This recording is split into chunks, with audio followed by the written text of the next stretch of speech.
সবাইকে ওয়েলকাম করছি আপনার প্রিয় শো টক উইথ নাহার এবং সাথে আছি আমি হাসিনা আনসার নাহার, যেখানে আমরা কথা বলি সময়ের সেরা মানুষের সঙ্গে, জানি তার জীবনের গল্প, শুনি তার অভিজ্ঞতা এবং খুঁজি ভবিষ্যতের পথ।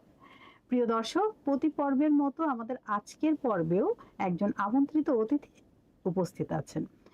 আজকে আমাদের স্টুডিওতে আছেন মোহাম্মদ সালেহিন ইকবাল রঙ্গন। চলুন দর্শক, আমরা মোহাম্মদ সালেহিন ইকবাল রঙ্গনের কাছে চলে যাই। কেমন আছে রঙ্গন? আলহামদুলিল্লাহ আপু, ভালো আছি। তুমি কেমন আছো? আমিও খুব ভালো আছি এবং তোমাকে দেখে খুবই ভালো লাগছে। আমারও খুব ভালো লাগছে আপু, এই জায়গাতে আসতে পেরে এবং তোমার শোতে আসতে পারছি, এটা আমার খুব ভালো লাগছে। ওকে, আচ্ছা, কি নিয়ে ব্যস্ততা চলছে তোমার? আপু আমার তো তুমি জানো আমার বিজনেস আছে, প্লাস হচ্ছে আমার শুটিং নিয়ে আমি খুব দৌড়ঝাঁপ করি, বিভিন্ন ডিস্ট্রিক্টে যাই, মানে এইসব নিয়ে অনেক ব্যস্ত থাকি আমি। আচ্ছা, তুমি তো রঙ্গন রাঁধুনি রান্নাঘরের ওনার, শেফ, জি, উপস্থাপক, তারপর হচ্ছে তো এই যে জার্নিটা, এই রঙ্গন রাঁধুনি রান্নাঘরের শুরুটা আসলে কেমন করে হয়েছিল, কিভাবে এই যাত্রা শুরু? রঙ্গন রাঁধুনি রান্নাঘর আগে ছোট্ট আমার পেজে আমি আগে লাইভ করতাম, ঠিক আছে, আমি নিজেও লাইভ করতাম, গেস্ট এসেও লাইভ করতো আমার সাথে। সো পরে আমার একটা আইডিয়া আসলো যে একটু নিউ কনসেপ্টে কাজ করি না, যে একটু একটা ছোটখাটো স্টুডিও করি বাসাতে, সব গেস্টরা আমার বিভিন্ন জেলা বলো যেখান থেকে বলো সবার রাশিতে আসবে, প্রোগ্রামে শুটিং করবে, একটা ভালো একটা পরিবেশ হবে। সো ওইটা থেকেই আমার স্টুডিওটা করা, আমার বাসাতেই করা। কত বছর আগে? এটা আমার 2023-এ করা, সেপ্টেম্বরের 6 তারিখ। আচ্ছা, কেমন সাড়া পাচ্ছ? খুব ভালো সাড়া পাচ্ছি আপু, অনেক ভালোবাসা পাচ্ছি বলেই তো এখনো আছি এবং বিভিন্ন জায়গায় যেতে পারছি, সবাই ডাকছে আমাকে, রঙ্গন তুমি আসো, তুমি আসো। আচ্ছা, তুমি তো একজন শেফ, উপস্থাপক, রেস্টুরেন্ট বিজনেসম্যান, তো এই তিনটি ক্ষেত্রের মধ্যে সঠিক ব্যালেন্স কিভাবে রক্ষা করো? ব্যালেন্স রক্ষা বলতে ওই যে আগে হচ্ছে কাজের ভালোবাসা থেকেই সবকিছু চলে আসে, মেনটেনেন্সটা ওই ভালোবাসা থেকেই চলে আসে। কেননা যারা কাজে কি ভালোবাসে তারা ওই জিনিসগুলোকে বেশি ফোকাস দেয় এবং ওটা চলে আসে, যেমনটা প্রমাণ তুমি নিজেই। Thank you so much. আচ্ছা, নাটক ও সিনেমায় কাজ করার অভিজ্ঞতা তোমার কি এই যে রান্নার জীবন এর সাথে কি মানে মানে কিভাবে মেলে? মেলে না, ঠিক আছে, আমিও যেহেতু রান্নার শুট করি, ওটাও লাইক দ্যাট একটা শুট, বাট আমি মিডিয়াতে নাটকে কাজ করেছি, যেমন সিনেমায় করেছি, নাটকে করেছি, নাটক 2টা করেছি আর সিনেমা একটা ছোট্ট একটা ভূমিকা রোল ছিল। ওখানে জাস্ট দর্শক ছিলাম, হাততালি দিচ্ছিল এবং আমাদের রিভিউ নিচ্ছিল, যে জাস্ট মঞ্চ রিভিউ নিচ্ছিল। এটা একটা সিনেমা ছিল। আচ্ছা, আর 2টা নাটক, ওই 2টা নাটকে আমার ডায়লগ ছিল। আচ্ছা, কিছু ডায়লগ ছিল। আচ্ছা, তো তোমার হচ্ছে সবচেয়ে প্রিয় ডায়লগ কোনটা আমাদের দর্শকদের যদি একটু বলতে, যে কোনো নাটক বা যে কোনো সিনেমার প্রিয় ডায়লগ? হ্যাঁ, অবশ্যই প্রিয় ডায়লগ মাঝে মাঝে আমরা বলি। মাঝে মাঝে আমাকে ডায়লগ একটাই দেওয়া হয়েছিল, যে মানে একজন হারিয়ে গেছিল, খোঁজ পাচ্ছিল না, তো আমাকে একটু ন্যাক করে বলতে হয়েছিল যে আসলে ওই ব্যাটাটা কোথায়, ওটার খোঁজ পাওয়া যাচ্ছে না, ও কি গুম হয়ে গেল কিনা। এইটা আমার ডায়লগটা একটু অন্যরকম ভাবে ছিল, ওটা আমি এখন বললাম না। আচ্ছা, রেস্টুরেন্ট বিজনেসের প্রেক্ষিতে সবচেয়ে বড় চ্যালেঞ্জ কোনটা এবং তুমি সেটা কিভাবে অতিক্রম করো? চ্যালেঞ্জ বলতে হচ্ছে এখানে হচ্ছে কম্পিটিশন, কে কাকে ভালো করতে পারে, এবং আমি মনে করি সবসময় কাস্টমারকে ভালো জিনিস প্রোভাইড করব এবং ভালো ব্যবহার দিব। আমি মনে করি ভালো ব্যবহার দিলে কিছু পাওয়া যায়, যে মানুষের ব্যবহারটা এমন একটা জিনিস আপু, যে ব্যবহারে কিন্তু মানুষের বংশের পরিচয় দিয়ে দেয়, যে তুমি কেমন। আমি মনে করি এটাকে বিজনেস মনে করি না, মনে করি এটা আমার একটা পরিবার। আসলেই বিহেভ, কিন্তু আমরা যে প্রফেশনে আছি এখানে কিন্তু আমাদের ব্যবহারটাই বড়, কারণ এই ব্যবহারের কারণে অনেক কাস্টমার কিন্তু কাছে চলে আসে, আবার অনেক দূরেও চলে যায়। তো ব্যবহার অবশ্যই, আমাদের যে ইগো প্রবলেম, সেই ইগোটাকে আসলে বাসায় রেখে তারপরে এই বিজনেসে আসতে হবে, কি বলো? একদম ঠিক বলেছো আপু। এবং রঙ্গন রাঁধুনি রান্নাঘরের সিগনেচার বা বিশেষ কোনো খাবার রয়েছে কি, সেটা কি? আমার হাতের স্পেশাল চিকেন চিজ কেক। দর্শক, চিকেন চিজ কেক খাওয়ার জন্য আমাদের অবশ্যই রাজশাহী রঙ্গনের বাসায় যেতে হবে, ও রেস্টুরেন্টে। কি রঙ্গন, আমাদের খাওয়াবো না আমাদের দর্শক? অবশ্যই অবশ্যই। এবং আরেকটা রেসিপি আছে, সেটা হচ্ছে ড্রাগন চিকেন রোস্ট। তাই? হ্যাঁ। আচ্ছা, শর্ট করে যদি তুমি প্রথম রেসিপিটা আমাদের সাথে একটু শেয়ার করো আমাদের দর্শক। যেটা হচ্ছে বললাম হচ্ছে চিকেন চিজ কেক। ওকে, চিকেনটা আমরা ফার্স্টে একটু কিমা করে নেব। কিমা করার পরে দেন হচ্ছে আমরা ওখানে ডিমের একটু সাদা অংশ দিব, একটু গোলমরিচের গুঁড়া দিব, একটু হচ্ছে আমি আমার নিজস্ব রেসিপিটা, আমি এখানে একটু গাজর কিউব করে দিই, একটু ক্যাপসিকাম কিউব করে দিই এবং একটু কর্নফ্লাওয়ার দিয়ে সুন্দর করে এটা মাখাই এবং এটা একটা বাইন্ডিং হয়। বাইন্ডিং হওয়ার পরে আমি গোল গোল করে এটা ফ্রোজেন করতে হবে। আচ্ছা, ফ্রোজেন করে রেখে তুমি তখন ভাজতে হবে। বাহ, দারুণ একটি রেসিপি। হ্যাঁ, রঙ্গনকে ধন্যবাদ দর্শক, কারণ তিনি একটা দারুণ রেসিপি আমাদের সাথে শেয়ার করলো। অবশ্যই দর্শক আপনারা এই রেসিপিটা তৈরি করে আমাদের কমেন্ট বক্সে ছবি শেয়ার করবেন এবং জানাবেন যে আসলে টেস্টটা কেমন হয়েছে। আপনার মানে তোমার রান্নার স্টাইল আসলে কেমন? ফিউশন কুইজিনে বিশ্বাসী নাকি ট্রেডিশনাল খাবার তুমি লাইক করো? দুইটা বলি। কুইজিন তো কুইজিনের জায়গা, যেহেতু আমি শেফ, কুইজিনটা আমাকে মেনটেন করতে সব ধরনের কুইজিনই তো তুমি করতে হবে। আর আমার নিজের দুইটা চয়েস, ফিউশন করতে আমি খুব ভালোবাসি আর হচ্ছে ট্রেডিশনাল তো আছি। আমি ফিউশন লাভার। আমার চ্যানেলে যারা আছে সবাই জানে খুব ফিউশন করতে ভালোবাসি। আমি যে কয়টা রান্না দেখাই খুব ফিউশন করি। বাহ, চমৎকার। ক্যাটারিং সার্ভিসে তোমার অভিজ্ঞতা কেমন? কোনো বিশেষ অনুষ্ঠানের খাবারের জন্য তুমি কি বিশেষ পরিকল্পনা করো? হ্যাঁ, তা তো করি। যেমন আমার 2 রোজা থেকে, মানে হচ্ছে তোমার এই 2 বছরের 2 রোজাতে আমার বেশ প্যাকেটের অর্ডার গেছে এবং খুব ভালো সাড়া পেয়েছি এবং ওটা বিশেষভাবে দিয়েছি। চমৎকার।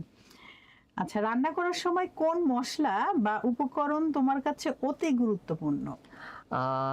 সবকিছুই তো গুরুত্বপূর্ণ, তারপর আমি মনে করি মশলা বলতে গেলে মরিচটাকে একটু গুরুত্ব দিতেই হবে। ঝাল ঝাল ছাড়া তো, মানে তুমি ঝাল লাভার? হ্যাঁ, আমি খুব ঝাল খেতে পছন্দ করি। এই জন্য আমার বাসায় আমাকে একটা মজার কথা বলি, আপু আমাকে বাসায় রান্না করতে দিতে চায় না। আমার বাসায় মানুষ খুব ঝাল কম খায়, জানে রঙ্গ রান্না করতে দিলে ঝাল আজকে খেতে হবে। ঝাল খাওয়াটা শিখলে কোথা থেকে? নিজে থেকে।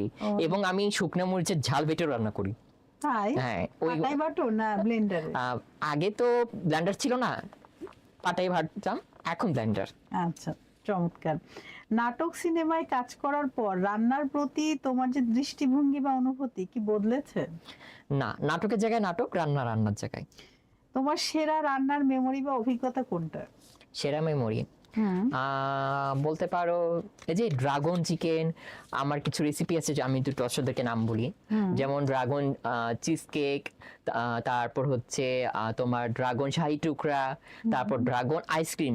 এগুলো যখন আমি নিজস্ব মেক করতে যাই তখন আমার কাছে ভালোই লাগে। আচ্ছা, এখন কিন্তু আমরা টক উইথ নাহারের র্যাপিড ফায়ার ফান সেগমেন্টে চলে এসেছি এবং উত্তর কিন্তু খুব শর্টকাটে দিতে হবে। ওকে, অপশন থাকবে তো? না, অপশন তেমন না, শর্ট প্রশ্ন, জাস্ট ফান। ওকে। যদি একদিন পুরো পৃথিবীর জন্য খাবার রান্না করার সুযোগ পাও তাহলে কি রান্না করবে পুরো পৃথিবীর জন্য? পৃথিবীর জন্য যেহেতু বাঙালি ভর্তা থাকবে, ভাত থাকবে, অনেক রকমের ভর্তা থাকবে, আর আমার স্পেশাল মেনু তো থাকবে chicken roast, dragon chicken roast করে খাওয়াবো। চিকেন রোস্ট হ্যাঁ। না, খেতে হবে, সব ধরনের খাবার খেতে হবে।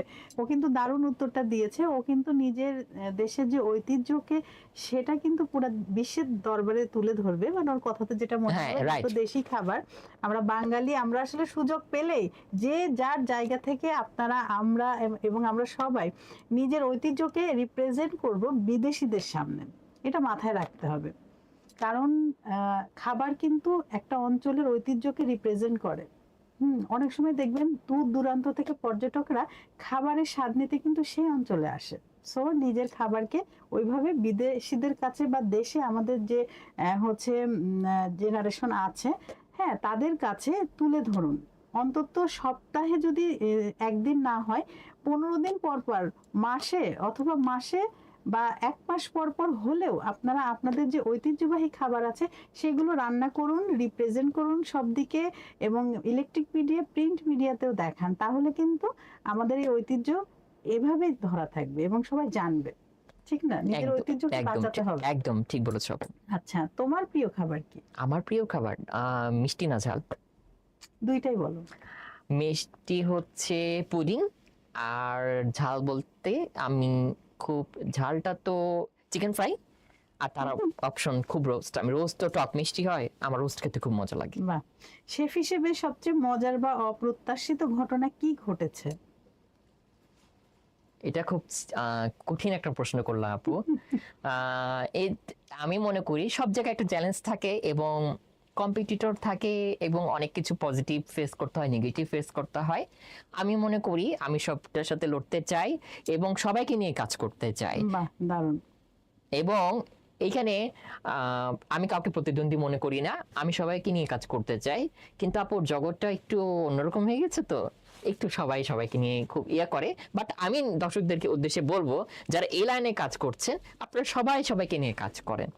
কারণ সবার কাছে সবার শিখার আছে, কেউ কিন্তু কারো চেয়ে কম জানে না, সবাই ভালোই জানে এবং সবাই বেস্ট। নিজের রাজ্যে সবাই কিন্তু রাজা, যে যার জায়গা থেকে বেস্টটাই দেওয়ার চেষ্টা করে, সে যে প্রফেশনেই হোক না কেন। একদম। আচ্ছা, রান্না ছাড়াও তোমার শখ আর কিসে কিসে আছে?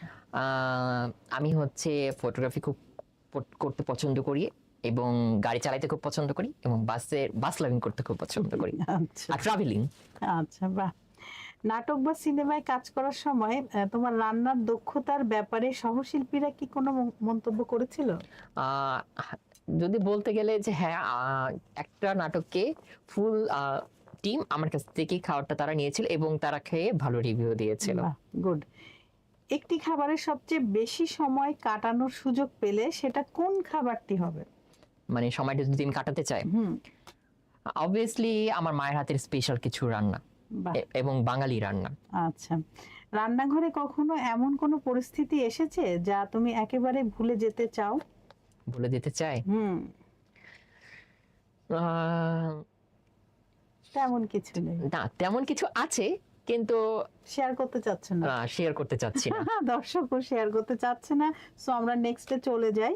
ফিউশন বা ট্র্যাডিশনাল কোন রান্না তোমার বেশি পছন্দ? সেটা তুমি বললে যে তোমার ফিউশন পছন্দ, মানে রান্না করা, বাট খেতে তুমি ট্র্যাডিশনাল পছন্দ করো, সেটা আমরা বুঝেছি। আচ্ছা, তোমার রান্নার মধ্যে একমাত্র ভুল যা এখন পর্যন্ত মনে পড়লে হাসি পায়?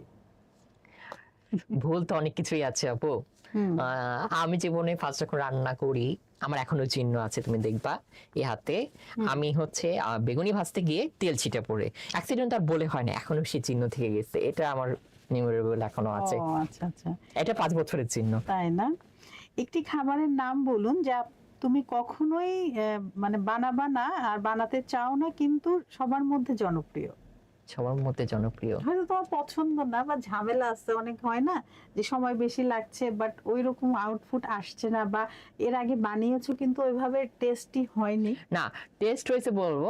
আমি যদি বলি নরমালি হচ্ছে কেকটা আমার কাছে খুব প্যারা লাগে আপু। কেক আমি খুব ভালো বানাই, বাট ফিনিশিং এ যেটা আমার খুব বিরক্তি লাগে, এজন্য আমি কেকটাকে অ্যাভয়েড করি, বেকিংটাকে অ্যাভয়েড করি। আচ্ছা, তোমার ফিউচার পরিকল্পনা কি? ফিউচার কল্পনা হচ্ছে রঙ্গরাধুনী রান্নাঘর একটা ব্যান্ড হবে।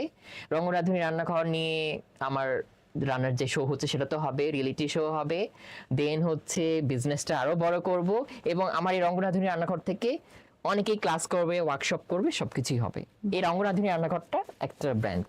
তো মানে তোমার জন্য অনেক অনেক শুভকামনা, শুভেচ্ছা, এবং তুমি আরো এগিয়ে যাও উদ্যম গতিতে, এই কামনায়। আমরা কিন্তু অনুষ্ঠানের প্রায় শেষ পর্যায়ে চলে আপু, এসেছি। তারপর আমি একটু বলি, সেটা হচ্ছে ব্যাক ক্যামেরায় তো অনেক জনই থাকে, অনেক কিছুই থাকে, কিন্তু আমার এত কিছু সাফল্য যে এটুকু করেই করেছি, এটা আমার মেইন আইডলকে বলতে পারো, আমার মা, আমার নানি। আমার মা নানি ছিল বলে আজ আমি এত দূর আসতে পেরেছি এবং তোমাদের মতন আপুদেরকে আমি পাশে পেয়েছি বলে আজ আমি এই রঙ্গরাধুনী রান্নাঘরে ওনার হতে পেরেছি। বাহ, চমৎকার। আসলে মুরব্বীদের দোয়া, আশীর্বাদ, ভালোবাসা না থাকলে কোনো কাজ আসলে করা সম্ভব না। একদম সাপোর্ট লাগে। তো তোমার ফ্যামিলি তোমাকে ফুল সাপোর্ট দিয়েছে এবং যেটা বললে যে তোমার বড় আপুরা যারা আছেন, মেন্টরসরা যারা আছেন, সবাই তোমাকে সাপোর্ট দিয়েছেন। তো দর্শক, আমরাও এভাবে সবাই সবার জায়গা থেকে একে অপরের পাশে হেল্প করব, এগিয়ে নিয়ে যাব, নারী পুরুষ নির্বিশেষে সবাইকে আমরা হেল্প করব, যার যার জায়গা থেকে যতটুকু পারি। তো রঙ্গন, আসলে ওই যে বললাম না, গল্প করতে করতে কোন সময় চলে যায়, ঘন্টা বেজে গেছে। ঘন্টা বেজে গিয়েছে এবং আমরা কিন্তু শেষ দিকে চলে এসেছি। তো আমাদের এই টক উইথ নাহারে এসে তোমার কেমন লাগলো? অনেক ভালো লেগেছে আপু, এবং তুমি যে আমাকে ইনভাইট করেছো, আমি অনেক মানে গ্রেটফুল, আমি মানে নিজেকে অনেক ধন্য মনে করছি তোমার পাশে বসে থেকে তোমার সাথে প্রোগ্রাম করতে পেরেছি। এটা আমার জন্য অনেক বড় পাওয়া। এবং ক্যামেরার পিছনে, ক্যামেরার সামনে যারা আছে সবাইকে অসংখ্য ধন্যবাদ, কেন একটা প্রোগ্রামের পিছনে অনেক কষ্ট থাকে, আমি নিজে তো করি, নিজে করো, তুমি জানো যে এটার মর্মটা কি। তো এই জন্য সবাইকে অসংখ্য ধন্যবাদ, আর সবাই আমার জন্য দোয়া করবেন। তোমাকেও ধন্যবাদ। আবারও নতুন কোনো আয়োজনে তোমার সাথে আমাদের দেখা হবে ইনশাল্লাহ আপু। দর্শক, আপনারা যারা এতক্ষণ আমাদের সাথে ছিলেন, আপনাদের সবাইকে অসংখ্য ধন্যবাদ আমাদের সাথে থাকার জন্য, আমাদের পাশে থাকার জন্য। আবারও নতুন কোনো অতিথিকে নিয়ে আপনাদের সবার মাঝে আমি উপস্থিত হব। আমি হাসিনা আনসার। আপনারা প্রতি বুধ ও বৃহস্পতিবার চোখ রাখবেন, আমাদের এই অনুষ্ঠানটা প্রচারিত হবে বিকেল 4টায়। সবাই ভালো থাকুন, সুস্থ থাকুন এবং আমাদের সাথে থাকুন। আল্লাহ হাফেজ। আল্লাহ হাফেজ।